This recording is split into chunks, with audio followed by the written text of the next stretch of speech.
को सुख संपत्ति में शीश, दुश्मन को सज्जन करो, निवत जिमाखी। सदा भवानी दाहिनी, सन्मुख रहे करे,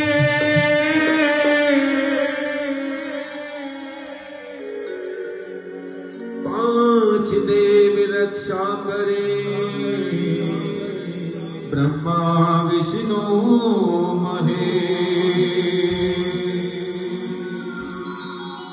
गौरी के नंदा गजानन, गौरी के नंदा,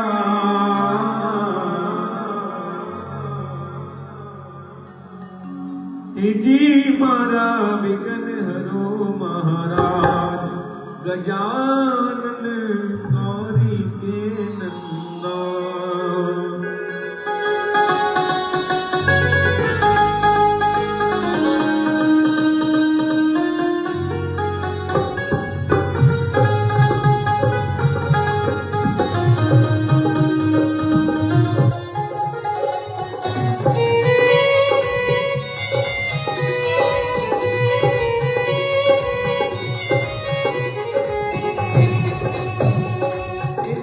मारा विघ्न हरो महाराज, गजानन गौरी के नंदा। मारा विघ्न हरो महाराज, गजानन गौरी के नंदा। मारा विघ्न हरो महाराज, गजानन गौरी के नंदा। मारे विघ्न हरो महाराज, गौरी के नंदा, गौरी के नंदा, गजानन गौरी के नंदा। जी मारा विघ्न हरो महाराज, गजानन गौरी के नंदा।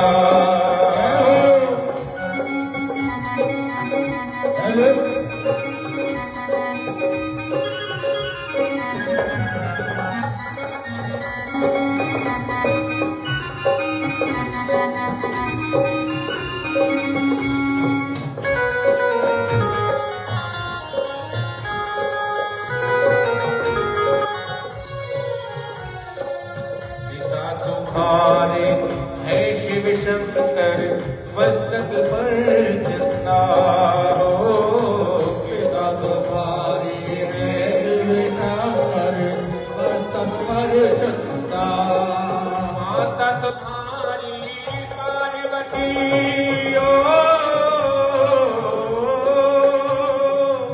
माता तुम्हारी पार्वती, क्या वे जगत बंदा। जी मारा विघ्न हरो महाराज, गजानन गौरी के नंदा। जी मारा विघ्न हरो महाराज, गजानन गौरी के नंदा।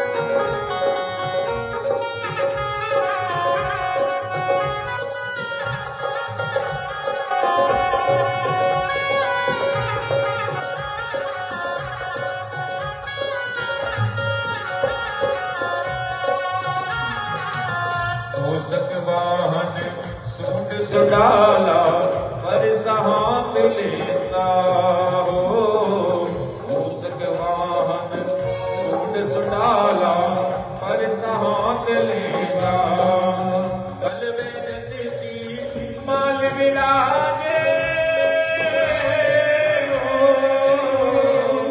कल में जनिती माल विराजे, चरण पुष्प गंधा। जी मारा विघन हरो महाराज गजानन गौरी के नंदा। हे जी मारा विघन हरो महाराज गजानन गौरी के नंदा।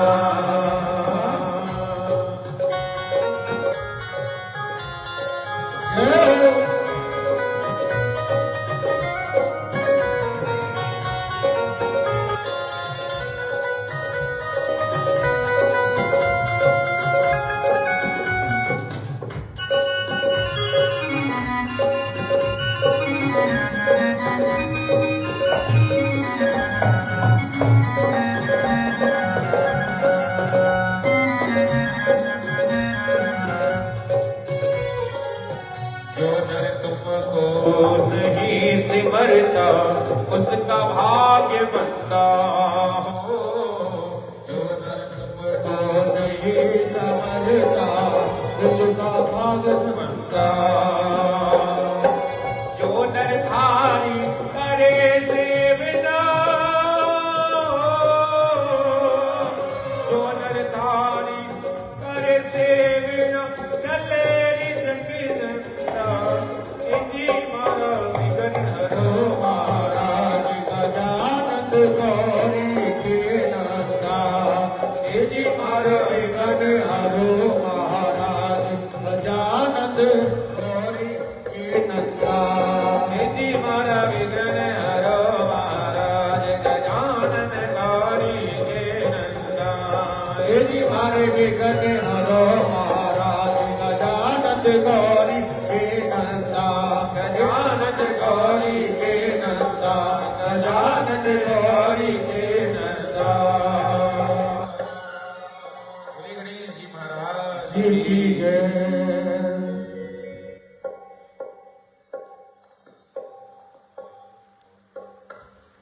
बोले वृंदा के हरिलाल की जय।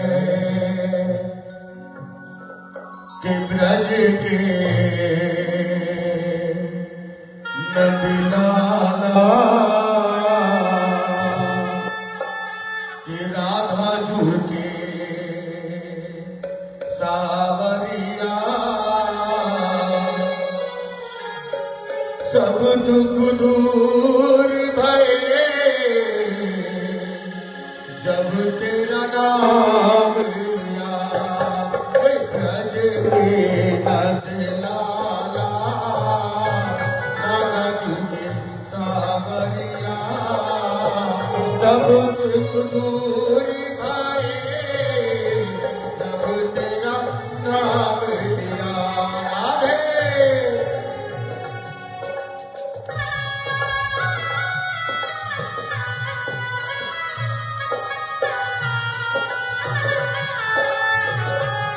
आज बता दो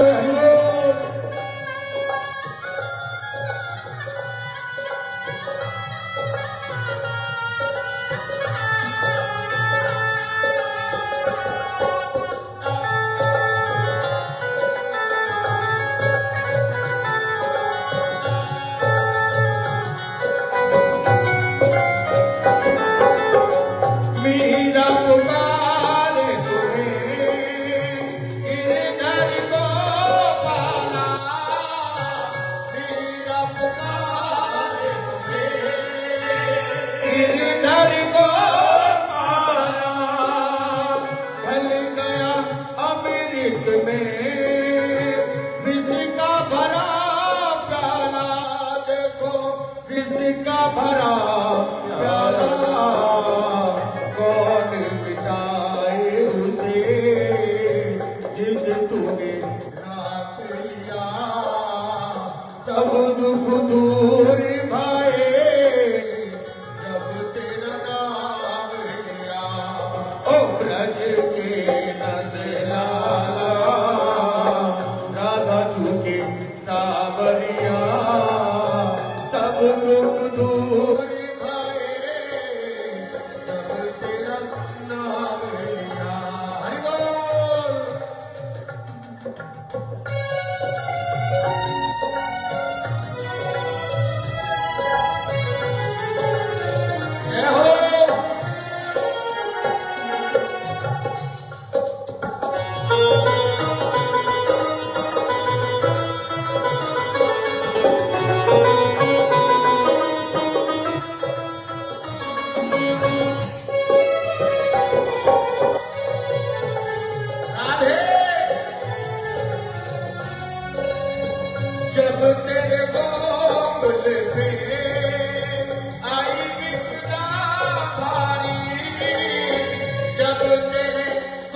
गोकुल पे आई विपदा भारी, एक इशारे में तने तारी विपदा तारी, तने तारी विपदा तारी। उड़ गयो गोवर्धन एक इशारे में, सब दुख दूर भये जब तेरा नाम लियो।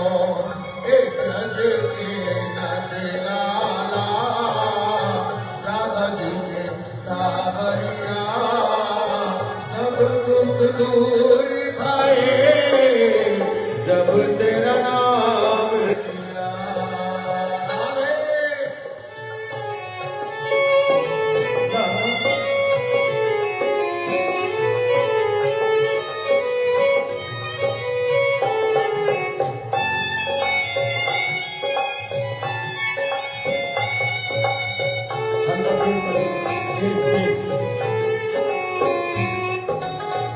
नैनों के जाम बसे मन में बनवारी, सुध बिसराए गई मुरली की धुन प्यारी, तेरी मुरली की धुन प्यारी।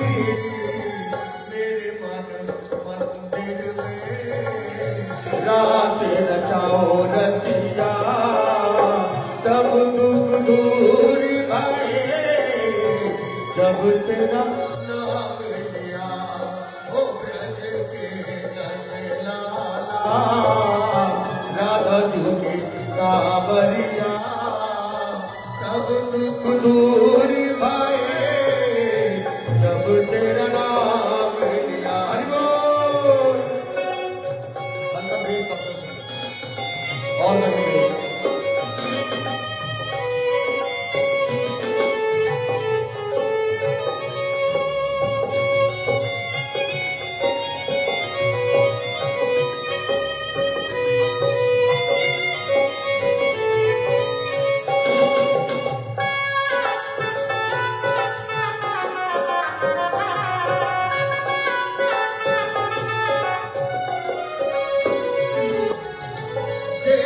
लगे देख रहे हो तुम मेरे दुखड़े तारे, कब दर्शन दोगे मेरे नैनों के तारे।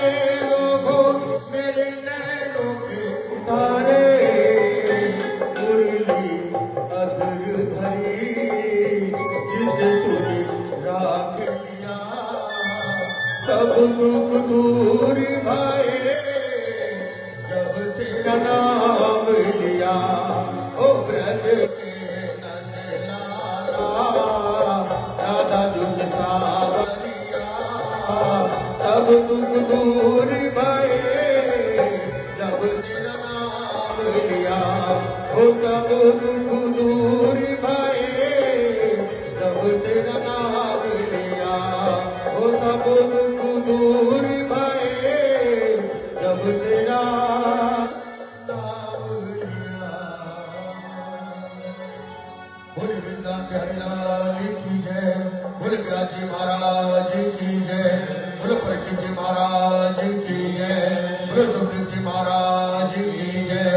जय जय श्री राधे, जय जय श्री राधे, जय जय श्री राधे श्याम।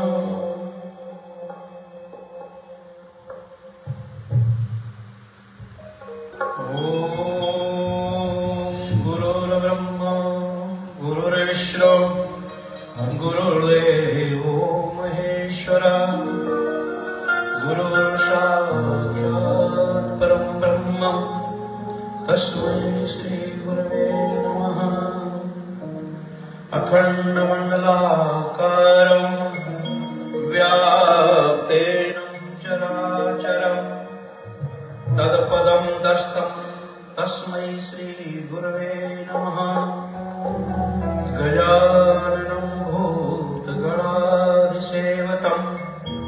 कपितजम्बूफलचारुभक्षणं उमासुतं शोकविनाशकारकं नमामि विघ्नेश्वरपादपङ्कजं कर्पूरगारं करुणावतारं संसारसारं भुजगेन्द्रहारं सदा वसन्तं हृदयारविन्दे भवं भवानी सहितं नमामि।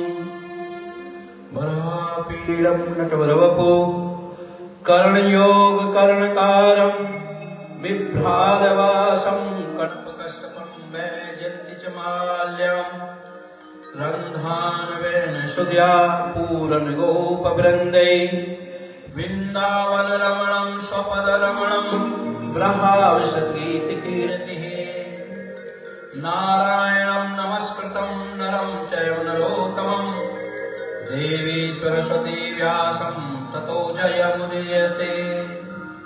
जय जय जय श्री राधारमण जय जय नवल किशोर जय गोपी चित चोर प्रभु जय जय माखन चोर जय जय राधारमण जय जय नवल किशोर जय गोपी चित चोर प्रभु जय जय माखन चोर। उपस्थित महाजन एवं मात्र शक्ति, आज कथा का तृतीय दिवस। कल हम कथा के ध्रुव जी के चरित्र का वर्णन कर रहे थे। ध्रुव जी महाराज परम प्रिय भक्त हुए हैं 5 वर्ष की अवस्था में, तो ये बड़े सौभाग्य से प्राप्त होता है। आज इंद्रदेव जी बहुत प्रसन्न हैं और यज्ञ के मध्य में इंद्र प्रसन्न हो जाए तो आयोजन सफल हो जाता है। तो आज इंद्रदेव की बहुत बड़ी कृपा है। इंद्रदेव की कृपा होते हुए भी आप इस कथा मंडप में आए, ये उससे भी ज्यादा अधिक भगवान की कृपा आपके ऊपर है।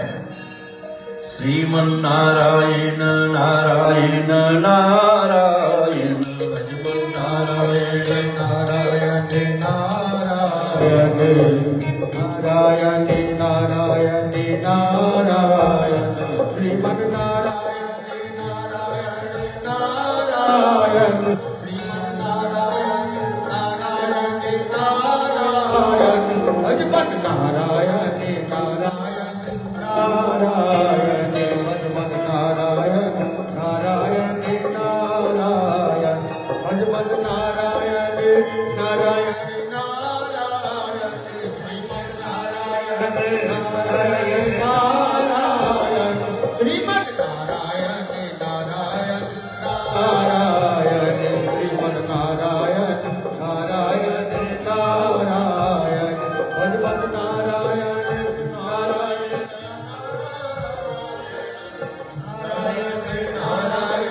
नारायण भजमी नारायण नारायण नारायण भजमी नारायण नारायण नारायण भजमन नारायण नारायण नारायण भजमन नारायण नारायण लक्ष्मी नारायण नारायण नारायण लक्ष्मी नारायण नारायण नारायण श्रीमन नारायण नारायण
नारायण भजमन नारायण नारायण नारायण भजमन नारायण नारायण नारायण भजमन नारायण नारायण नारायण भजमन नारायण नारायण नारायण श्रीमन नारायण नारायण नारायण श्रीमन नारायण नारायण नारायण भजमन नारायण नारायण नारायण भजमन नारायण नारायण बोले व्यास महाराज की जय जय जय श्री राधेश्याम। तो ध्रुव जी महाराज अपने ध्रुव पद और 36,000 वर्षों का राज प्राप्ति भगवान की तपस्या के लिए ध्रुव जी अपने पिता के द्वारा तिरस्कार होने पर सौतेली का तिरस्कार होने पर तपस्या की और उन्हें ध्रुव पद मिला, 36,000 वर्ष का राज मिला। उत्तानपाद ने भी स्वागत किया, उनकी सौतेली मां भी स्वागत कर रही है। कहा जिस सौतेली मां ने ध्रुव जी महाराज से कहा कि तू जा तप कर भगवान का और भगवान से वरदान मांगना कि मेरी कोख से उत्पन्न होना, तो आज कहां वही सौतेली माता ध्रुव जी महाराज के स्वागत में खड़ी है। तो ध्रुव जी महाराज ने अपने पिता उत्तानपाद के चरण स्पर्श किए, फिर सबसे पहले सौतेली माता के चरण स्पर्श किए, फिर जाकर अपनी मां का चरण स्पर्श किया। सूत जी महाराज कहते ध्रुव जी को राजपाट देकर उत्तानपाद जंगल में चले गए भजन करने के लिए। समय व्यतीत हुआ, ध्रुव जी के विवाह हुआ, ध्रुव जी के 2 पुत्र पैदा हुए। सौतेली मां के उत्तम नामा का जो पुत्र था उनका छोटा भाई ध्रुव जी का एक दिन जंगल में गया और जंगल में अक्षों से विवाद हुआ और अक्षों ने उसका वध कर दिया। सुरुचि उसकी मां भी से ढूंढती फिरती जंगल में पहुंची और जंगल की अग्नि के द्वारा भस्म हो गई। ध्रुव जी महाराज को जब मालूम हुआ तो अक्षों पर चढ़ाई कर दी और सैकड़ों अक्षों को नष्ट कर दिया। तब महाराज स्वयं मनु प्रकट हुए। मनु महाराज ने कहा कि बेटा ये तुम्हारा काम ठीक नहीं है, तुम भक्त हैं, भक्त का मार्ग ये किसी को नष्ट करना नहीं। अक्षों के द्वारा तुम्हारा एक भाई मारा गया, उसके बदले में तुमने सैकड़ों मार दिए। तो सुखदेव महाराज कहते राजन परीक्षित, ध्रुव जी महाराज अपने पुत्र को राजपाट देकर भजन में लग गए।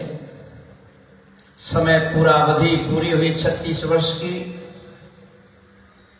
तो विमान आ गया।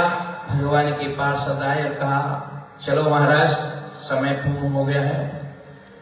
संध्या वंदन करने के बाद में स्वयं ध्रुव जी महाराज विमान आरूढ़ हो गए। जब विमान पे आरूढ़ जा रहे थे तो मृत्यु देवता आ गए। महाराज कहा जा रहे ये मृत्यु लोक है। ध्रुव जी महाराज ने कहा रुको। ध्रुव जी महाराज विमान में चढ़े और विमान में चढ़ने पर अपने चरण का स्पर्श उनके मस्तक मृत्यु देवता के मस्तक पर कराया।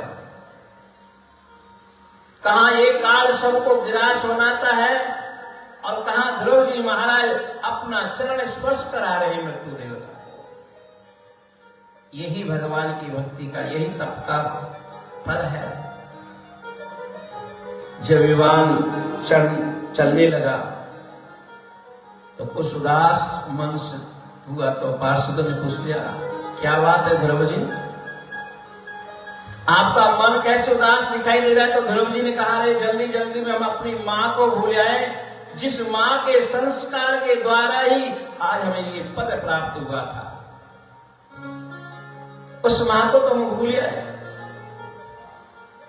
तो पार्षद हंस पड़े और कहा, महाराज जिस मां के तुम्हारा जैसा पुत्र पैदा हो, ध्रुव जैसा पुत्र जिसके पैदा हो, उसकी किस पीढ़ियां तर जाती हैं, वो मां तुम्हारी कैसे रह सकती। देखो अगले विमान में कौन बैठा हुआ है। तो मां सुनी थी कि दर्शन ध्रुव जी को हुए तो ध्रुव जी गदगद हो गए। सुखदेव जी महाराज कहते, राजन इसी वंश में आगे चल के अंग हुए। अंग बड़े धर्मात्मा राजा, बहुत अच्छी व्यवस्था के साथ में अंग ने राजन राज किया, पर उसके मृत्यु राम के देवता के पुत्र से विवाह हुआ। उसका पुत्र हुआ बैन। तो बैन बड़ा उपकार, बड़ा उद्दंड।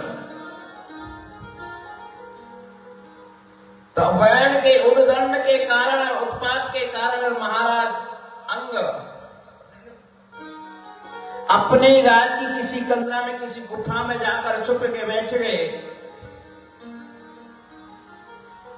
सेवक देश विदेश तक ढूंढते रहे, पर तो बैन अंग महाराज का कोई पता नहीं चला। और सेवकों की तरह ही हमारे भगवान हमारे हृदय कमल में बैठे हुए हैं, पर हम अपने हृदय कमल में कभी झांक कर नहीं देते।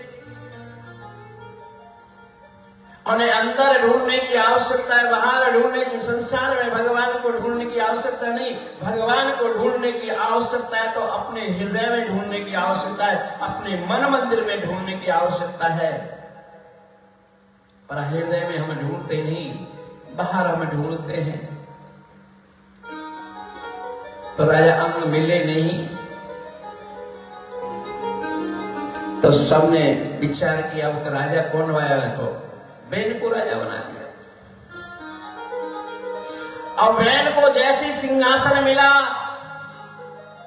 पदभार संभाला, पहली मीटिंग में प्रस्ताव पास कर दिया बैन ने, आज के अलावा कोई भी भगवान का भजन नहीं करेगा, भंडारे नहीं करेगा, साधु संतों के, ब्राह्मणों को भोजन नहीं कराएगा, और कोई विशेष परिस्थिति में काम करना ही पड़ जाए तो भजन करेंगे तो बैनाय नमः, हवन करना है तो बैनाय स्वाहा।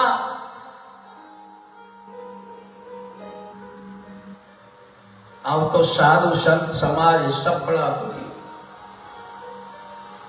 क्योंकि बैन ने कहा सभी देवता राजा के देह में निवास करते, भगवान भी राजा के देह में निवास करता है, तो स्वयं मैं भगवान हूं। तो भगवान देव संत बड़े परेशान। संतों ने कहा इस बैन का सुधार किया जाए। अब तो संतों को ही अनेक प्रकार के भाषण करने लगा, गाली देने लगा। अरे तुमने कहीं भगवान देखा है? उसके पागलों की तरह तुम जंगलों में घूमते रहते हो, भगवान के दर्शन हुए कभी तुम्हें? अरे मुझे देखो, मैं साक्षात दिखाई दे रहा हूं, जो चीज तुम्हें दिखाई नहीं पड़ रही उसके पीछे तुम पागलों की तरह भाग रहे हो। कहां है तुम्हारा भगवान? राजा ही भगवान के समान होता है, राजा ही भगवान है। संतों को क्रोध आ गया और एक ओंकार संतों ने भरी तो बैन सुधारने की जगह सुधार ही गई। हम संतों ने विचार किया कि भैया हम तो राजनीति को सुधार करने के लिए है कि राजनीति में धर्म नीति जरूर होनी चाहिए, धर्म नीति धर्म के अनुसार राज किया जाए। पर संत महात्मा कई राजा तो बनते नहीं, राजनीति तो करते ही नहीं, तो अब किसको राजा बनाया जाए? अब संतों ने बैन के अंगों का मंथन शुरू किया। उससे एक काला कलूटा जैसा पुरुष निकला और कहा, महाराज बताओ क्या है। तो संतों ने कहा, निविष्ट तुम बैठ जाओ। निविष्ट का मतलब हो गया निषाद, तुम बैठ जाओ। फिर दोबारा मंथन किया, बैन के अंग का, दाहिने अंग का। तो अब की बात साक्षात शंख चक्र गदा धारण करते हुए भगवान पृथु प्रकट हुए। बोले पृथु महाराज की जय। अब सभी संत महात्मा देवताओं ने जय जयकार करते हुए महाराज पृथु का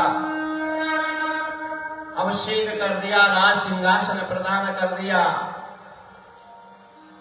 भाटबंदी जन गुण बखान करने लगे, जय जयकार होने लगे, जय की घोष होने लगी, पृथु महाराज की जय हो, पृथु महाराज की जय हो। तो पृथु महाराज ने कहा, रुको भाई, हमें अभी तो गद्दी संभाले एक दिन भी नहीं हुआ, अपने जय जयकार शुरू करो। अरे जय जयकार राजा की जब करनी चाहिए, जब राजा अच्छे काम करे। और राजा को ऐसे चापलूस मिल जाए, ऐसे मक्खन लगाने वाले मिल जाए, बिना काम के ही जय जयकार हो रही, तो कोई काम करने वाला नहीं।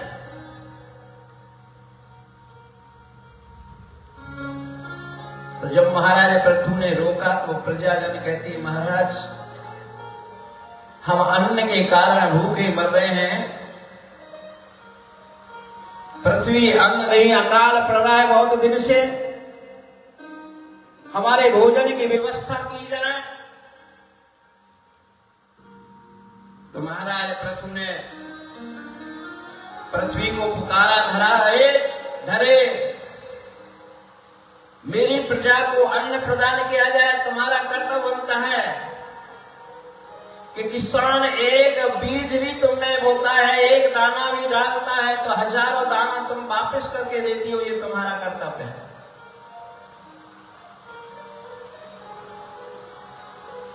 अब धरा ने सुना नहीं, पहले धरा नाम था पृथ्वी का, तो धरा ने सुना नहीं। तो महाराज पृथु ने कहा कि मैं शपथ खाकर कहता हूं, अगर मेरी प्रजा भूखी मरी तो मैं तुम्हारा वध कर दूंगा। अब तो गाय के रूप में पृथ्वी आ गई। पृथ्वी नाम गाय, इस पृथ्वी धरा का नाम तभी पृथ्वी पड़ा है जब महाराज पृथु के द्वारा पड़ा हुआ था। और कहा, महाराज आप, मैं गाय के रूप में खड़ी हुई हूं, आप प्रजा से कहिए मेरा दोहन करे। सबने अपने अपने तरीका से, हरवंश पुराण में बहुत लंबा विस्तार है पृथ्वी के दोहन का, अपने अपने पात्रों में ऋषियों ने अनेक प्रकार की औषधियों पृथ्वी से दोहन करी। देवताओं ने बहुत से रसायन दिए, जैसा जिसका जैसा पात्र था उसी प्रकार उस पात्रता के अनुसार ही पृथ्वी ने उनको उस प्रकार रत्न भेंट करे। किसी ने ताम पात्र में धोया, किसी ने रजत पात्र में धोया, किसी ने स्वर्ण पात्र में धोया, किसी ने लोहे के पात्र में धोया, किसी ने मिट्टी के पात्र में धोया। तो हर वंश में बहुत लंबा प्रकरण है, ये भागवत में बहुत सूक्ष्म है।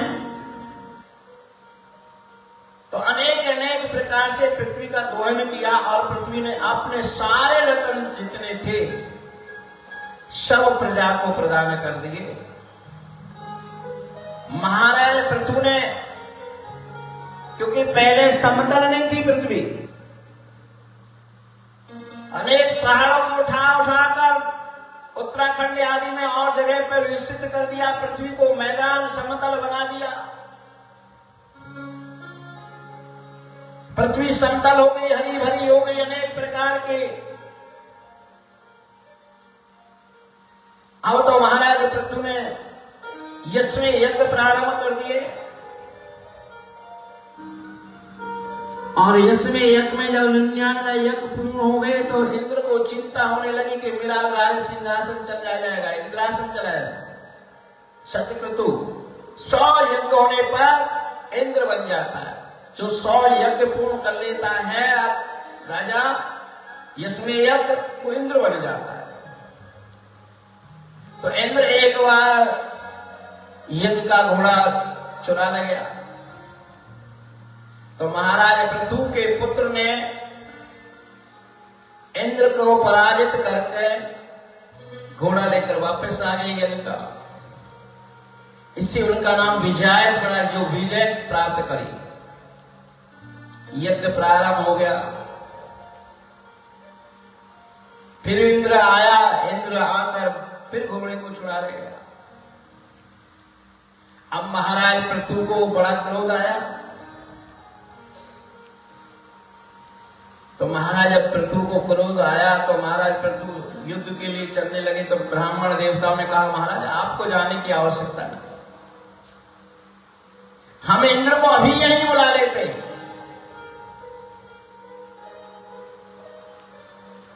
ये सारा जगत देवाधीन है, मंत्र के अधीन देवता है और ते मंत्राधीना ब्राह्मणा। वो मंत्र किसके अधीन है? ब्राह्मण के अधीन है। तस्मात् ब्राह्मण देवता, इसलिए ब्राह्मण देवता होते हैं। और जैसे ही ब्राह्मण देवताओं ने यज्ञ में मंत्रों का उच्चारण शुरू किया, इंद्र का सिंहासन आना शुरू हो गया। तो स्वयं ब्रह्मा जी आगे, महाराज पृथु क्या कर रहे, सारी व्यवस्था बिगड़ जाएगी मेरे शासन की। तो ब्राह्मण देवताओं के महाराज पृथु ने रोक दिया। और महाराज पृथु ने जब देवताओं को, ब्राह्मणों को मंत्रोच्चारण कर से रोक दिया तो स्वयं भगवान नारायण प्रकट हो गए और भगवान विष्णु ने अनेक प्रकार के आशीर्वाद दिए। कहा पृथु मैं आपके इस कार्य से प्रसन्न हूं कि आपने ब्रह्मा जी का आदर किया। जो अपने बड़े बड़ों का आदर सत्कार करता है मैं उससे प्रसन्न रहता हूं। तो अनेक अनेक सौ आशीर्वाद देकर महाराज विष्णु तो चले गए। इतने आकाश मंडल से एक दिन प्रजा को बैठा कर पृथु महाराज संबोधन कर रहे थे। अपने नगर निवासियों को कहा कि नगर के निवासियों,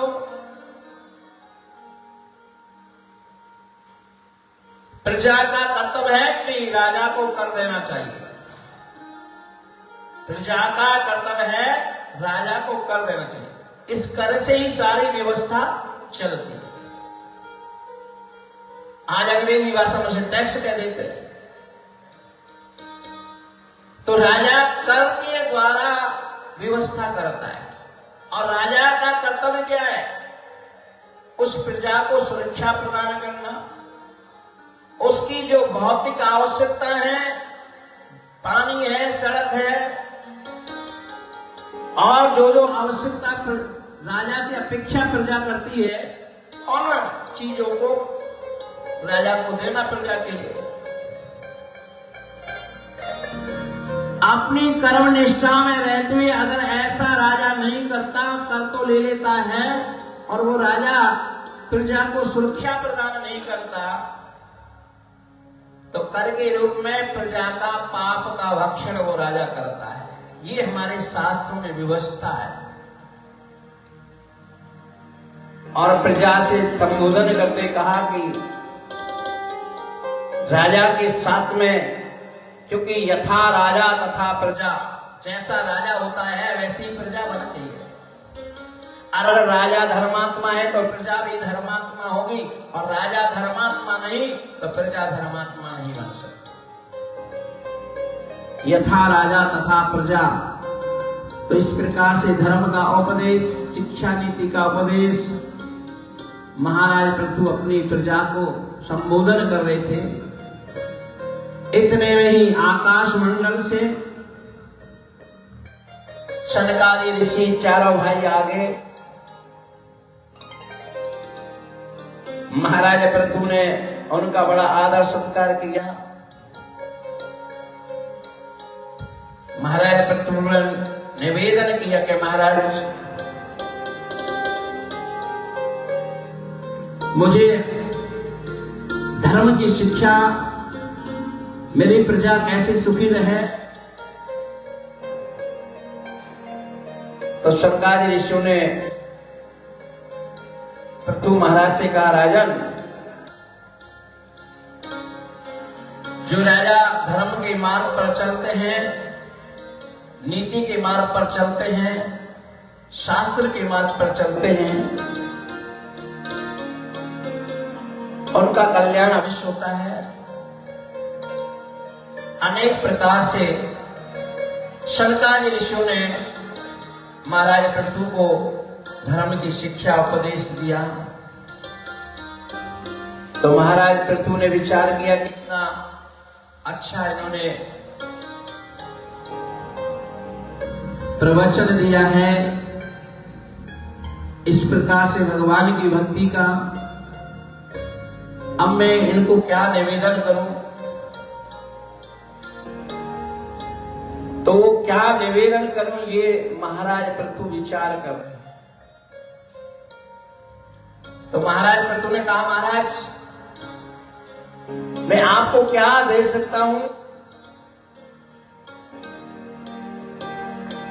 तो शंकराचार्य ऋषियों ने भी कहा कि हमें क्या दे सकते हो, आप बताओ। हमारे इस प्रवचन का जो मोल दे रहे हो तो क्या दे सकते हो। प्राणेषु दारा पुत्रेषु, मैं अपने प्राण दे सकता हूं, दारा स्त्री दे सकता हूं, पुत्र दे सकता हूं, ये राजकोष दे सकता हूं, ये ग्राम, ये राज सब आपको समर्पण। तो शंकराचार्य ऋषि कहते हैं कि ठीक है, आज से ये राज हमारा हुआ, पर इस राज हमारा है, पर इस राज को संभालना आपका कर्तव्य है। ये तिजोरी हमारी है, पर तिजोरी की चाबी हमने आपको दे दी है, इसको ठीक प्रकार से राज का शासन करना। अभी तक आप राजा थे, अब हम राजा हैं, आप सचिव हैं। दूसरा सुखदेव जी महाराज कहते हैं कि राजा जो मालिक होता है, किसी प्रकार का लॉस होता है, घाटा होता है, कोई नुकसान ऐसा हो जाए तो मालिक को होता है, तो मालिक को होता है। पर मुनीम को कोई फर्क नहीं पड़ता, मुनीम को तो केवल हिसाब किताब लगाना होता है। तो इस संसार की जितनी भी वस्तुएं हैं, हम मालिक न बनकर केवल मात्र मुनीम बन के उसका उपयोग करें, क्योंकि ये वस्तु तो मालिक की है, भगवान की है। हमें मुनीम बना दिया है, तो मुनीम बन के इसका उपयोग करेंगे तो हमें कोई दिक्कत, कोई दुख कभी नहीं होगा। दूसरा, शिष्य ऐसा होना चाहिए कि गुरुदेव को सब कुछ समर्पण कर दे, और गुरु ऐसे होने चाहिए कि कुछ भी लेस मात्र उससे लेना। शिष्य संपूर्ण समर्पण का और गुरुदेव कुछ न ले। तो शंकराचार्य ऋषियों ने भी कुछ नहीं लिया।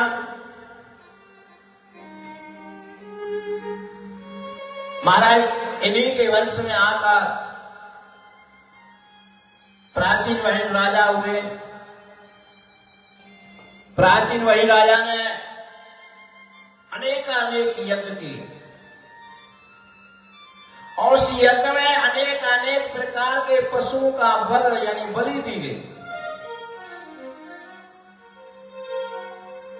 अब बलि जब दी गई तो एक दिन देव ऋषि नारद जी आ गए। नारद जी ने कुशल खेम राजा की पूछी और कहा, राजन क्या हाल है, ठीक है सब? हाँ महाराज, आपकी कृपा है, दया है।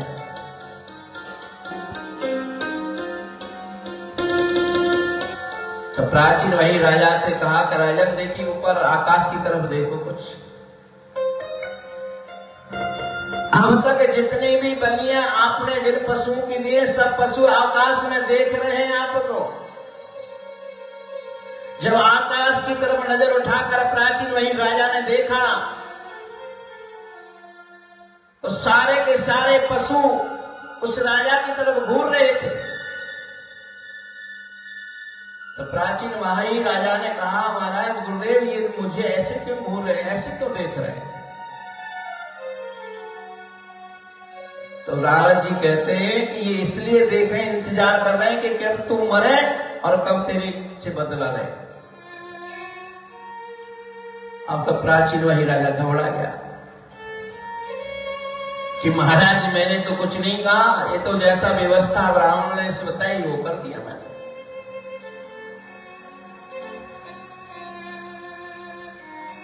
तो सुखदेव महाराज कहते हैं, मैं देव ऋषि नारद जी से प्राचीन वाहन कहा कि कोई उपाय बताओ। तो नारद जी एक व्याख्यान करते हैं पुरजन और पुरजनी का, यानी पुरजन या अविज्ञात का दो मित्र थे। एक मित्र का नाम था अविज्ञात और दूसरे मित्र का नाम था पुरजन।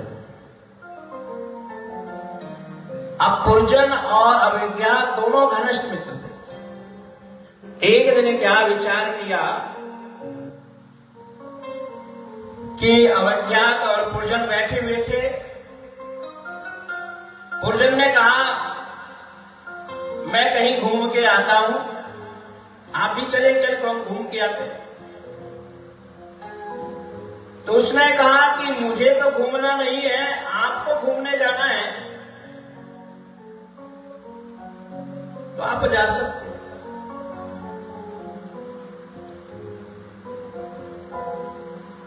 तो अविज्ञात से आज्ञा लेकर अपने मित्र से पुरजन घूमने के लिए चल देते। अविज्ञात ने कहा, घूमने तो जा रहे हो पर जल्दी लौट के आना। अब पुरजन जब घूमने के लिए गया तो अनेक शहर, अनेक नगर देखे। कोई बड़ा शहर देखा, कोई छोटे छोटे शहर देखे, कोई विशाल शहर देखा, पर उसे कहीं कोई शहर ऐसा पसंद नहीं आया जिसमें वो रहने की इच्छा करता। पर देखते देखते एक सुंदर सा शहर मिला जिसमें 9 दरवाजे थे।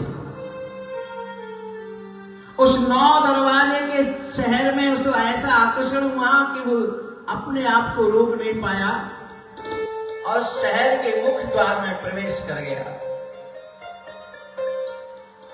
वहां पुरजनी नाम की एक कन्या निवास करती थी उस शहर में।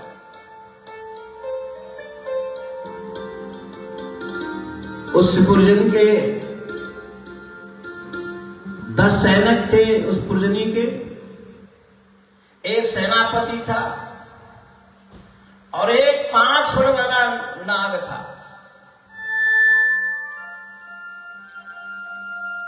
जब पुरजनी ने कहा कि कहां कौन हो आप, क्या परिचय है आपका,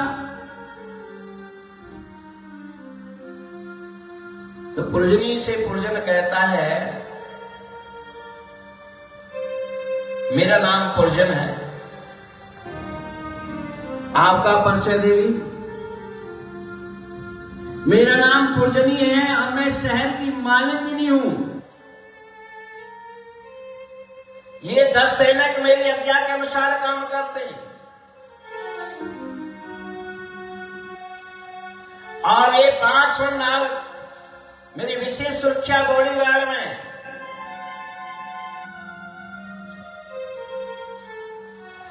तो देवी विवाह किया नहीं किया? नहीं, अभी तक मैं अविवाहित हूं। तो देवी हमारा भी विवाह नहीं हुआ, अभी हम अविवाहित है। तो दोनों में वार्तालाप हुई और पुरजन ने पुरजनी के साथ विवाह कर लिया, गंधर्व विवाह हो गया, जयमाला डाल दी। अब तो पुरजन आराम से इस पुरजनी के महल में रहने लगा। 9 द्वार के शहर में निवास कर रहा है पुरजन।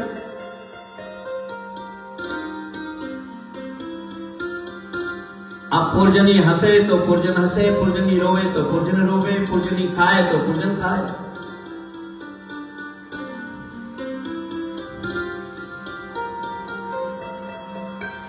पुरजनी नाचने लगे तो पुरजन नाचने लगे।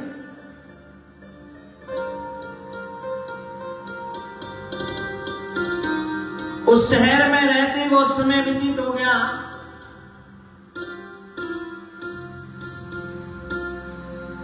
तो एक जरा नाम की देवी थी। जरा नाम की देवी से कोई विवाह नहीं करना चाहता, किसी के साथ बात बनती तो टूट जाती थी।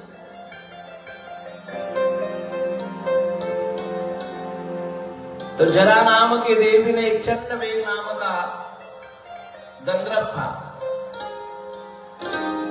उस चंद्रवेग नाम के गंधर्व से जाकर निवेदन किया कि महाराज मेरे से कोई विवाह नहीं करना चाहता। कहीं बात बनती है, देखते हैं, पक्की बात हो जाती है तो देखकर वो भाग जाता है। मैं कब तक अविवाहित रहूंगी? तो चंद्रवेग के नाम गंधर्व ने कहा कि मेरे पास 360 गंधर्वियां हैं और 360 गंधर्व हैं काले काले, और एक मेरा भाई है छोटा, आज से आप मेरी छोटी बहन हैं। इन गंधर्व और गंधर्वियों को ले जाओ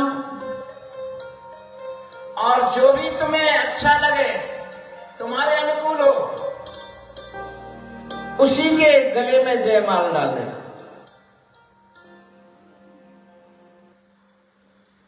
अब तो जरा नाम की देवी विवरण करने लगी कि मेरे योग वर मिल जाए कर।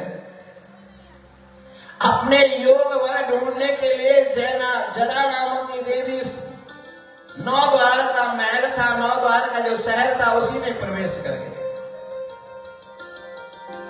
अब प्रवेश करिए तो वहां जो सैनिक थे उन्होंने विरोध भी किया, पर उसके बाद तो बड़ी भारी सेना थी गंधर्व गंधर्वियों की। 10 पूरे सैनिक मार दिए। जब 5 मुक्का नाग था वो भी भाग गया। पुरजन आराम से पुरजनी के साथ सो रहे हैं, शयन कर रहे हैं। अब जरा नाम की देवी ने पुरजन का स्वरूप देखा, विशाल बढ़िया, तो जयमाल उसके गले में डाल दी। अब पुरजन तो रोने लगा कि मैं तो विवाहित हूं और मेरी पुरजनी तो मेरे बिना भोजन ही नहीं करती, मेरी पुरजनी तो मेरे बिना मर जाएगी। पर वहां कौन सुनने वाला? अंत में पुरजनी के उस वियोग में पुरजन ने अपना देह का त्याग कर दिया। शास्त्र कहता है अंतमति सो गति, अंत समय में, मरते समय जिसका स्मरण करते हुए तुम मरोगे वही दूसरा जन्म तुम्हें प्राप्त होता है। आप पुरजनी के स्मरण करते हुए पुरजनी के वियोग में पुरजन मर गया था, तो दूसरा क्या मिला? स्त्री का जन्म मिला। अब स्त्री का जन्म मिला तो दूसरे जन्म में एक राजा के, मलध्वज नाम का राजा था, उस राजा से इस पुरजन का विवाह हो गया। अब विवाह हो गया, आराम से जीवन चल रहा था। एक दिन मलध्वज नाम का राजा बीमार हुआ और वो मर गया। अब राजा की सब यात्रा जा रही है, शमशान में पहुंच गए, तैयारी हो गई। जो पुरजन था, जो अब स्त्री बना हुआ है, पतिव्रता, अब वो सती होने के लिए जा रहा है। उस मलक ध्वज राजा के साथ सती होने के जा रहे हैं। कौन? पूर्वजन्म का पूर्वजन और अवज्ञात नाम का जो मित्र था उसका। अवज्ञात नाम के मित्र ने विचार किया कि मेरा मित्र बहुत दिन का गया है,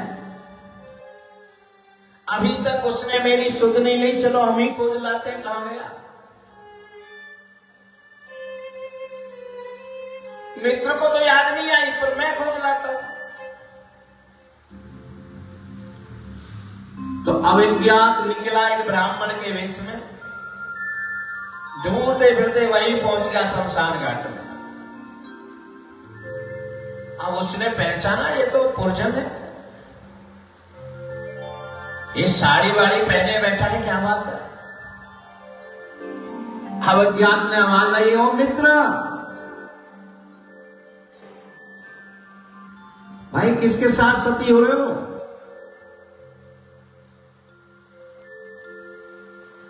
तो पूर्वजन जो स्त्री के रूप में था उसने कहा कि तुम्हें शर्म नहीं आती, मुझे मित्र बना रहे हो आप? मैंने अपने पति के अलावा किसी को मित्र बनाया नहीं। मैं पतिव्रता स्त्री हूं, मैं अपने पति के साथ, मेरे पति का देहांत हो गया, मैं सती होने के लिए जा रही हूं।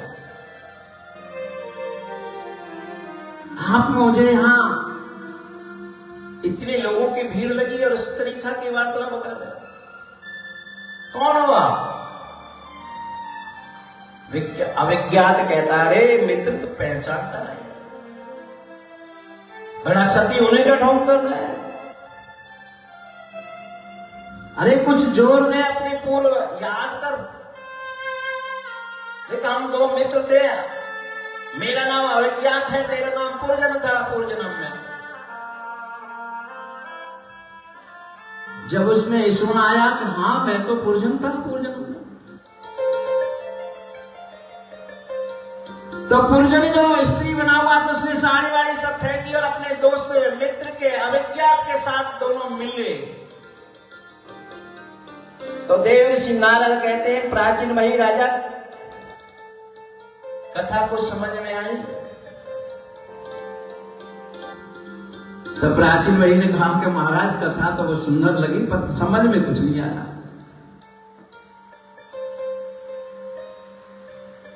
तो नारद जी कहते हैं, ये पूर्वजन कौन है, अविज्ञात कौन है? अविज्ञात जो है भगवान है, परमात्मा है, और पूर्वजन जो है वो जीवात्मा है। वो जीवात्मा उस भगवान अविज्ञात नाम के मित्र को छोड़कर अनेक नगरों अनेक महलों में घूमा है। कोई बड़ा शहर है, कोई छोटा, कोई हाथी के उसमें गया, कोई ऊंट के उसमें गया, कोई घोड़े के उसमें गया, कोई चेटी बना। तो इसमें लाखों शहर छान मारे, पर एक सुंदर से जो नगर इसको मिला नवद्वार का, ये मनुष्य मानव देह है, नवद्वार इसमें है, तो ये बहुत प्रिय से लगा। हम लाखों करोड़ों कितने हैं, मैं बताया कितनी योनियां हैं, 84 लाख योनियां हैं। अब 84 लाख योनि में घूमते फिरते हम क्या क्या बने, कैसे कैसे बने, हमें नहीं पता। कितनी बार हम स्त्री बने हुए, कितनी बार पुरुष बने हुए, कितनी बार हम चेटी, हाथी, घोड़े, कौए, कुत्ते, क्या क्या बने, बिल्ली क्या क्या बने, पता ही नहीं। और कितनी बार अभी बनेंगे। तो प्राचीन वहां ने कहा कि महाराज जो सैनिक थे, तो वाली जो 5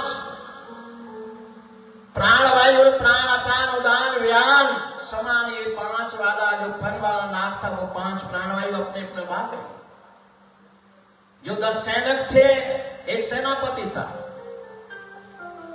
ये 10 इंद्रियां हैं, 5 कर्मेंद्रियां हैं, 5 ज्ञानेंद्रियां हैं, और इनके ऊपर शासन करने वाला कौन है?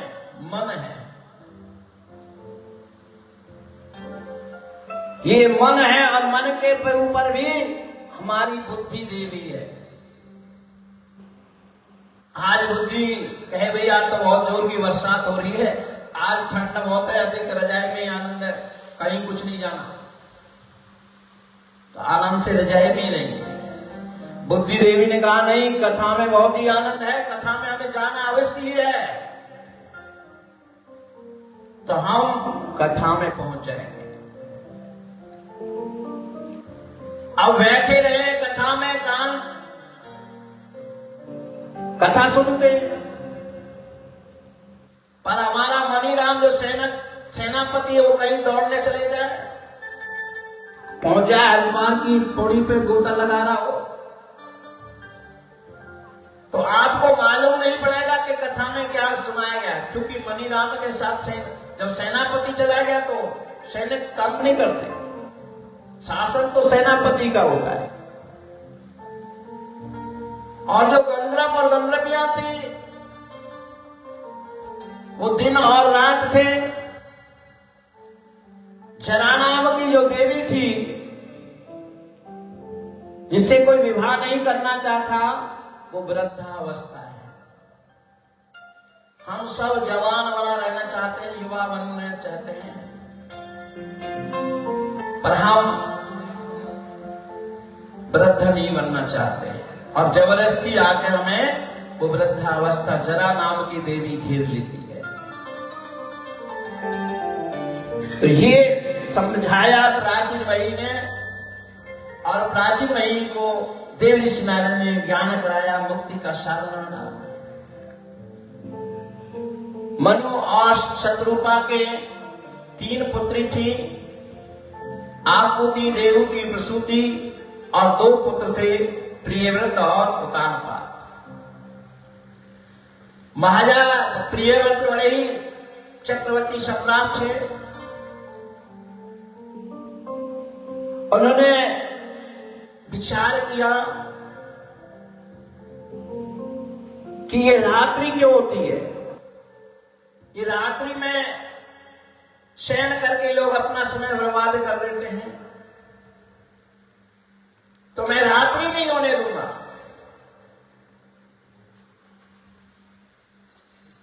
तो उन्होंने रात्रि को ऐसा रुद्र में रथ बनाया कि 7 दिन तक रात्रि होने नहीं दी।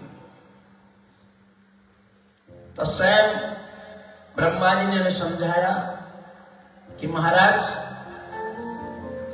इस संसार में जितनी भी सृष्टि में वस्तु हैं वो सब उपयोगी हैं। रात्रि में भोगी लोग सोते हैं और योगी जागते हैं, तो रात्रि भी आवश्यक है।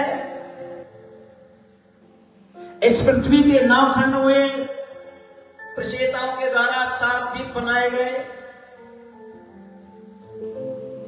9 खंड में जम्मू द्वीप हुआ, जम्मू द्वीप के भी 9 खंड हुए, तो उनमें अजनाब नाम का खंड, उसका राजा नाभि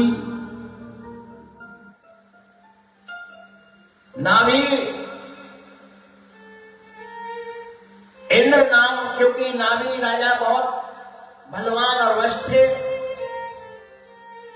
उनके ऋषभदेव जी हुए, स्वयं भगवान के कार में। ऋषभदेव जी जब हुए तो इंद्र ने उनसे क्रोध किया और वर्षा उनकी राज में नहीं हुई, तो स्वयं ऋषभदेव जी ने अपने राज में वर्षा की। और ऋषभदेव जी ने जब स्वयं वर्षा कर ली तो इंद्र लज्जित होकर आया और अपनी पुत्री का विवाह ऋषभदेव जी के साथ में किया। ऋषभदेव जी के 100 पुत्र हुए, और में सबसे बड़े पुत्र का नाम था भरत। इससे ही इस भरत नाम से ही भारत भूमि इस देश का नाम पड़ा। ऋषभदेव जी बड़े ही पराक्रमी, बड़े सिद्ध पुरुष, अपने बेटा को राजपुत्र देकर तप के लिए चले गए। हष्ट पुष्ट इतने सुंदर दिव्य, क्योंकि भगवान का साक्षात अवतार थे। तो लोग बाग उनके पीछे पड़ जाते थे। जहां जहां ऋषभदेव जी जाए लोगों की भीड़ लग जाए। ऋषभदेव जी ने सोचा कि इन लोगों से कैसे छुटकारा पाया जाए। कभी मुंह में कंकड़ भर लें, कभी अपने नेट में लगा लें, तब भी लोग उनको न छोड़े। तो ऋषभदेव जी वहीं अपना मलमूत्र त्याग करने लगे और वहीं रहने लगे। तो संसार के लोगों ने सोचा ये पागल है, अब इसके पास, फिर ऋषभदेव जी के पास नहीं। सुखदेव जी महाराज भागवत में परीक्षित जी को कहते हैं कि परीक्षित जी इतना दिव्य सुगंध उनके जहां रहते थे, ऋषभदेव जी जिस जगह में निवास करते थे, 40 कोस के क्षेत्र में सुगंधित वातावरण फैल जाता था। और जब ऋषभदेव जी इस प्रकार के थे तब अष्ट सिद्धियां भी उनके पास आई, अणवा आदि सिद्धियां। उनने सब सिद्धियां लौटा दी। परीक्षित जी महाराज कहते हैं लोग तो सिद्धियों के पीछे पागल होते हैं, तो उन्होंने सिद्धियां क्यों वापस कर दी? तो सिद्धियां क्यों वापस की? तो महाराज कहते हैं कि उन्होंने सिद्धियों पर क्यों, कि आज सिद्धि मेरे पास आई है, हो सकता है ये मन कल उस सिद्धि का दुरुपयोग करा दे।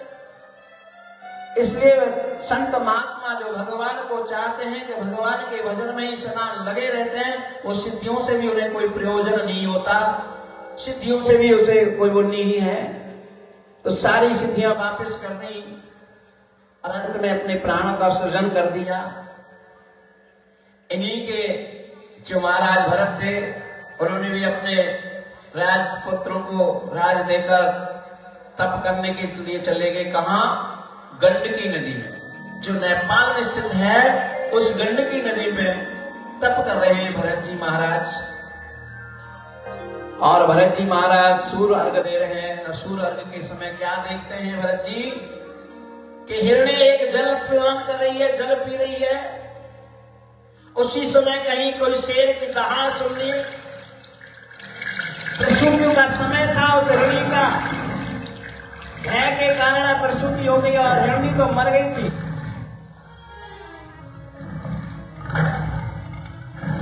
हिरणी तो मर गई थी, परंतु क्या हुआ, भरत जी देख रहे हैं तो तुरंत नदी में कूदे और शावक को, हिरणी के बच्चे को उठा लाए। दया करना तो मानव धर्म है, पर इतनी अधिक दया करना कि उसका हम रह न पाए, बेचैन हो जाए उसके बिना। तो सुखदेव जी महाराज ने कहा अब घड़ी घड़ी घास ला रहे, कोमल कोमल दूध पिला रहे हिरनी के बच्चे को। थोड़ा बड़ा हुआ कब बैठते हैं संध्या बंदन में, तो कभी इधर से खुजला देता है, कभी उधर से खुजला देता है। जब ज्यादा उत्पात करता है तो डांट देते, तो मासूम होकर वो बैठ जाता है। अब एक दिन क्या हुआ, भरत जी महाराज अपनी संध्या वंदन में थे। हिरण का बच्चा कुछ बड़ा हो गया था, वहां से हिरणों का एक झुंड निकला। अपने सजातियों को पहचान उस हिरण के झुंड में वो बच्चा मिल गया। अब तो भरत जी महाराज देख रहे चारों तरफ, पर कहीं भी बच्चा मिलता नहीं, ढूंढ रहे हैं, विकल्प हो रहे हैं। कभी चंद्रमा से पूछ रहे हैं तो कभी सूरज से पूछ रहे हैं, और ऐसे विकल हुए अपने प्राणों का ही त्याग कर दिया। बार बार मन जतन कराई और अंत कह राम आवत नाही। अंतमति सुगति, सो दूसरा जन्म क्या मिल गया? हिरण का मिल गया। इतने तपस्वी थे भरत जी महाराज, और जन्म किसका मिल गया? हिरण का मिल गया। किसके कारण? उस मोह के कारण। इसलिए संसार में किसी से अधिक मोह नहीं होना चाहिए, और ऐसा मोह तो किसी से न जो अंतिम समय में आपको दिक्कत करता हो। कि मेरा बेटा आ जाए, बेटी आ जाए, वो आ जाए, फलाना आ जाए, जब मैं प्राण कर। जिस समय बेटा बेटी में आपका मोह गया तो दूसरा जन्म उनके घर में आके बेटा बेटी बनना पड़ेगा। तो जैसी मति है वैसी गति होगी। इस प्रकार किसी के लिए इतना मोह नहीं। हाँ, प्यार सबसे हो, सबको भगवान के रूप में देखो, पर मोह नहीं होना चाहिए। तो हिरण्य के जन्म धारण करने पर भरत जी को भरपूर जन्म के कर्म की याद रही, तप की याद रही। हिरण्य जी महाराज घास भी खाते थे तो बड़े सावधानी से, कोई कीड़ा न मर जाए, कुछ ऐसा न मर जाए। धीरे धीरे हिरण का जन्म समाप्त हो गया। तीसरे जन्म में जाकर क्या बने वो? अंगरा ऋषि के यहां गोत्र में ब्राह्मण के घर पैदा हुए। उनके 9 पुत्र थे, 9 बड़े बड़े अच्छे वेद पाठी, बड़े व्याकरणी। माता पिता ने भरत जी को भी पढ़ाया, पर वो नहीं पढ़े। पढ़ने की बात तो दूसरी, उन्होंने कभी याद करके गायत्री मंत्र भी नहीं सुनाया। तो पिताजी ने उनका नाम रख दिया जड़। जड़ मतलब मूर्ख, तो उनका नाम हो गया जड़ भरत। पागल घोषित होने की मोहर लग गई। अब पागल है तो कौन विवाह शादी करेगा? कुछ समय बीता, पिता माता दोनों सुधार गए। भाइयों को तो पता था ये पागल है, पर भाभियों ने कहा इस पागल को हम घर में नहीं रखेंगे, इसके लिए जा जंगल में कुटिया बना दो, वही रहेगा। जंगल में कुटिया बना ली, जंगल में रहने लगे। एक दिन क्या हुआ, जड़भरत जी आराम से भगवान का भजन कर रहे थे। एक डकैतों के सरदार ने मनौती मांगी भगवती से कि मेरे पुत्र होगा तो मैं आपको नरबलि प्रदान करूंगा। तो अब नरबलि के लिए कोई भी अंग भंग ना हो, हष्टपुष्ट शरीर हो, कोई रोगी ना हो। तो उस डकैत ढूंढते फिरते भरत जी के पास में आ गए और देखा भरत जी सब प्रकार से ठीक है, हष्टपुष्ट हैं। पकड़ के ले गए, चलो आपकी नरबलि देंगे। चल दिए भरत जी। अब वहां जाकर खूब बड़ा बढ़िया स्नान कराया, चंदन टीका सब लगाया, नए वस्त्र पहनाए, मालपुआ आदि बहुत अच्छा भोजन कराया। भगवती के सामने जाकर खड़ा कर दिया कि अपनी गर्दन झुका लो। जब तलवार निकाली तो भरत जी महाराज कह रहे कि ये क्या भैया? भाई जिसने आनंद से आपने मालपुआ खाए उतने आनंद से अपने गर्दन झुका कर बैठ जाओ। तो जैसी गर्दन झुका के बैठे, भद्रकाली ने देखा, अरे तो ब्रह्म चिंतन करने वाला ब्रह्मवादी ब्राह्मण बैठा हुआ है, इस दुष्टों के हाथ में कहां से आ गया। जैसी सरदार ने खड़क पड़ी पूजन करके और ऐसे ही दार किया, तो भगवती ने खड़क चढ़ा लिया। जितने भी डकैत सारे सिर धड़ से अलग कर दिए, पूरा परिदृश्य ही बदल गया। भरत जी महाराज अपने गर्दन झुकाकर बैठे ही रहे। भद्रकाली ने उनकी चोटी पर कहा कि अरे इतना बड़ा बपू नर लेके बैठा है, तू अपनी सुरक्षा नहीं कर सकता। तो कहते हैं कि आप मेरी माँ हैं, तो जब माँ मेरी रखवाली करने वाले तो मुझे अपनी सुरक्षा की क्या बात है। भगवती प्रसन्न हो गई और जड़भरत जी अपना पुनः अपने घूमने, वहां नहीं गए, अपने भाइयों के खेती पर विचरण करने लगे। और विचरण करते हुए राजा रघुगण सौदास के उनकी पालकी जा रही थी और पालकी में एक कहा जो अस्वस्थ हो गया, बीमार हो गया।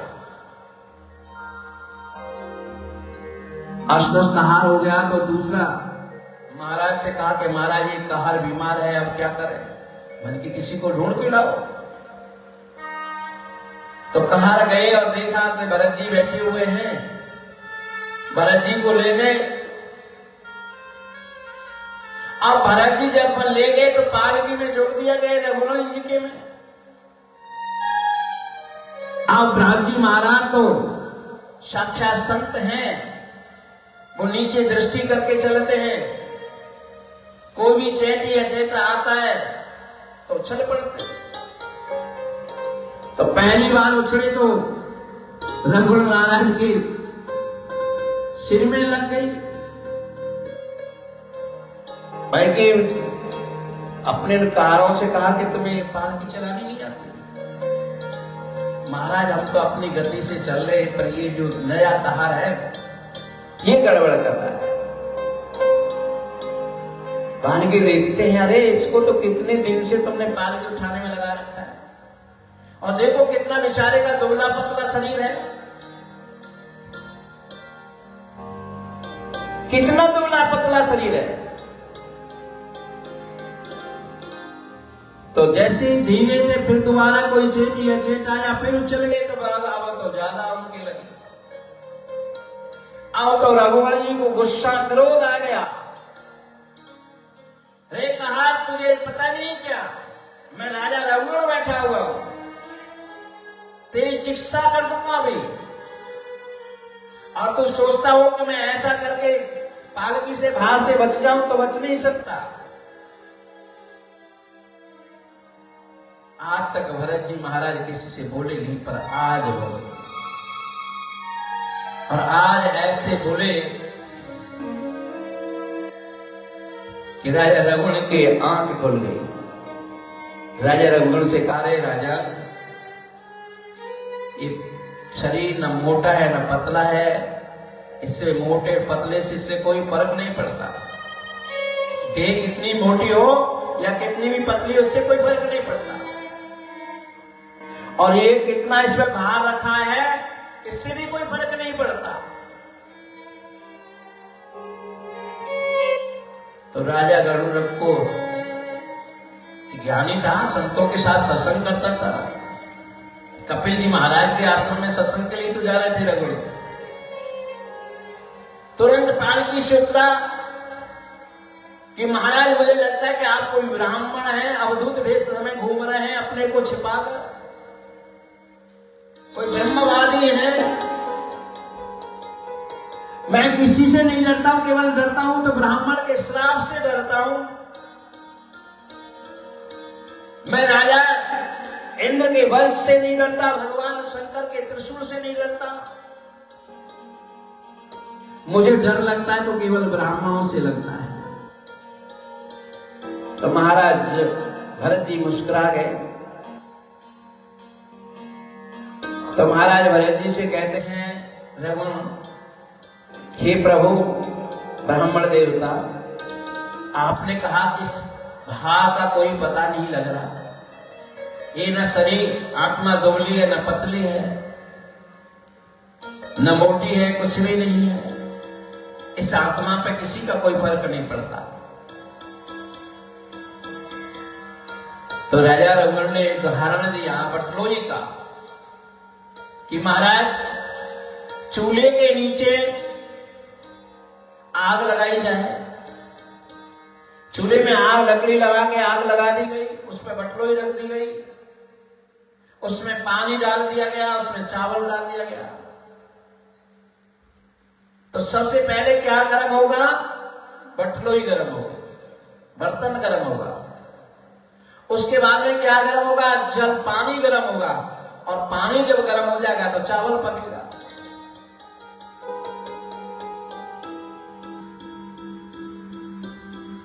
तो राजा रघुगण से जड़ भरत जी कहते हैं कि राजन,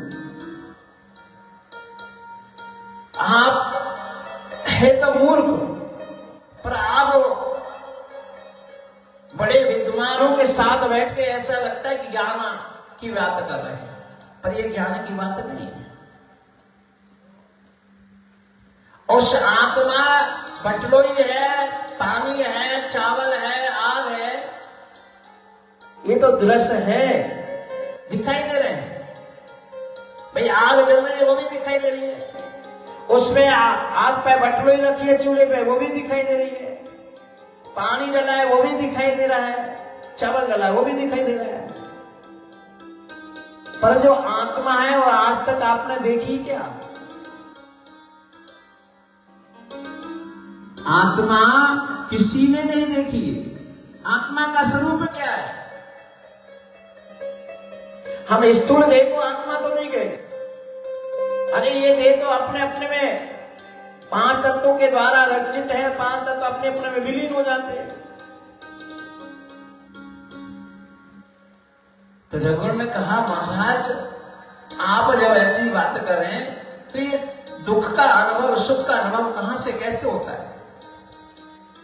भाई जब आत्मा को कुछ पता ही नहीं है, आग के तक तप नहीं रहा वो, तो राजा रघुवंश से भरत जी कहते हैं कि भरत जी ने कहा राजा ये सुख और दुख का केवल मात्र तुम्हारा मन अनुभव करता है।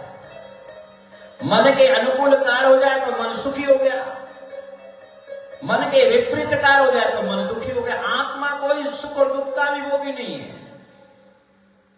हाँ तो वहां पर सुख और दुख का भी प्रभाव नहीं पड़ता।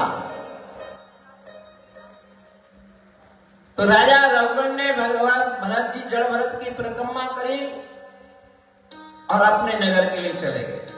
सुखदेव जी महाराज कहते नरकों की व्याख्या है, गंगा का अवतरण है, सब प्राणी को किससे भय लगता है? नरक जाने से। मैं नरक में न जा पाऊं। तामस तामस अब 21 नरकों की विशेष व्याख्या है और नरकों में न जाना पड़े,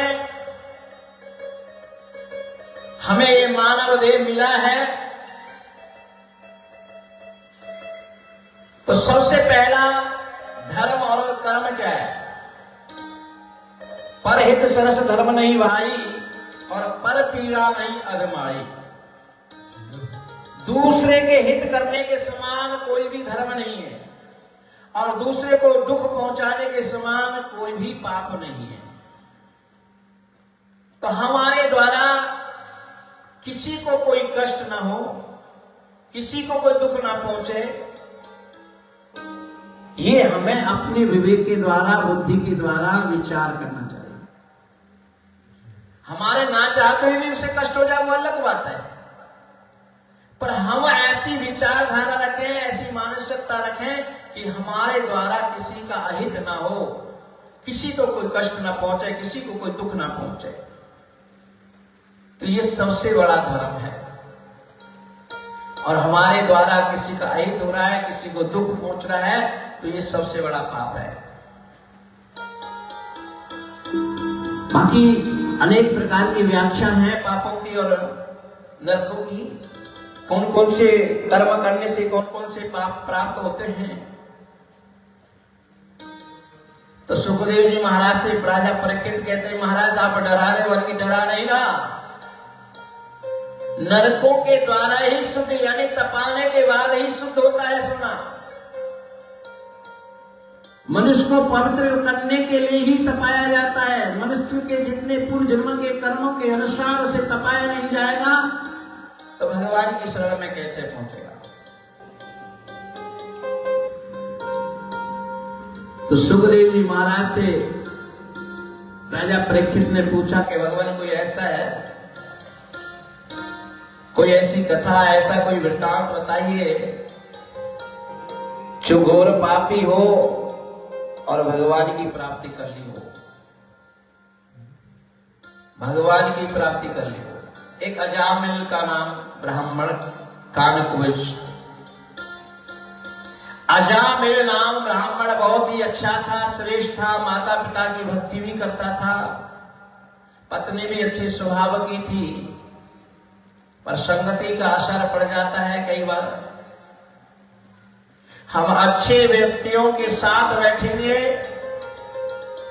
जो भगवान की चर्चा करता हो, जो धर्म की चर्चा करता हो, जो परमार्थ की चर्चा करता हो, ऐसे व्यक्ति के साथ जब हमारा सानिध्य रहता है, हम बैठते हैं, तो हमारा विवेक बढ़ता है, हमारी बुद्धि बढ़ती है और हमारे अनेक पापों को नष्ट होती है। और हम ऐसे प्राणी के साथ बैठने लगे, वार्तालाप करने लगे, जो चोर चंगा है। अरे भगवान के भक्त के साथ तुम बैठेंगे तो धीरे धीरे वो सारी बातें आपके आस में भी प्रवेश कर जाएंगी। और एक किसी बीड़ी सिगरेट पीने वाले के साथ में बैठ जाएंगे तो धीरे धीरे अगर आप नशा नहीं कर पाए, नहीं सीख पाए, तो फिर भी उसकी गंध सहन करना तो सीख ही जाएंगे।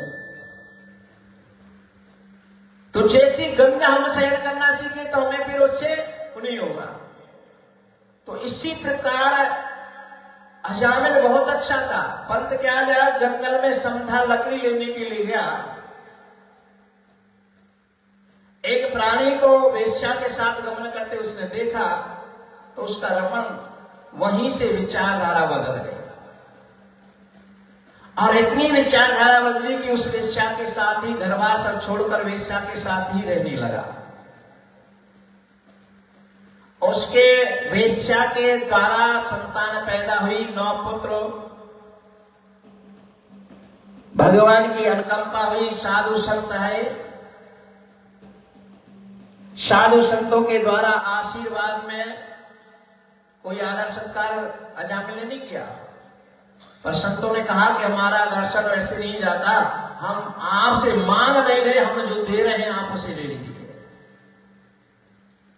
तो पत्नी ने कहा महाराज आपने जो देना है वो दे दीजिए।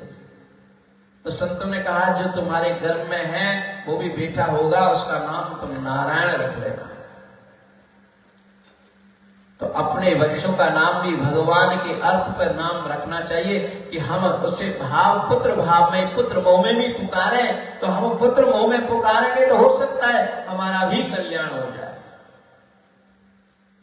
हमारा भी कल्याण हो जाएगा, क्योंकि हम नाम तो पुत्र का पुकारे पर भगवान के नाम में है तो हमारा कल्याण हो जाएगा।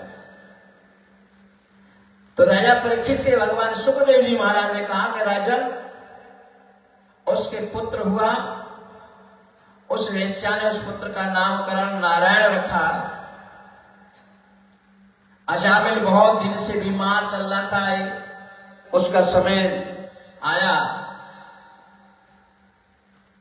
तो यमदूत आ गए। अब यमदूतों को भय से दिखाई दे रहा है चारों तरफ। वैसे भी हर बात पर अपने पुत्र को, छोटे पुत्र को नारायण नारायण वो पुकारता रहता था।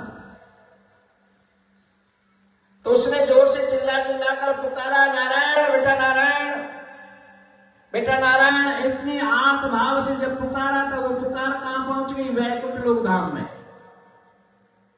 और वैकुंठ लोक धाम पर जैसे पहुंची तो भगवान के पार्षद आ गए।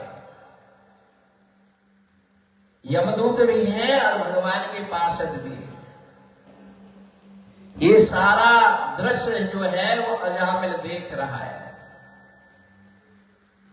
अजामिल सारा दृश्य देखता है और दोनों झगड़ते। पार्षद कहते हैं कि ये नारायण का भक्त है, नारायण हमारे स्वामी का नाम पुकारा है। यम के दूत कहते हैं ये महापापी है, इसने बड़े भयंकर पाप किए। और जो तुम समझ रहे हो नारायण का नाम पुकारा, नारायण का नाम नहीं, अपने बेटे को पुकारा है। तो भगवान के पार्षदों ने कहा इसका बेटा तो 2, 4, 10, 5 साल का ही होगा, हमारे स्वामी का नाम तो अनादि काल से है। और यमदूतों को मार के भगा दिया, क्योंकि माने कि तुमने 2 बार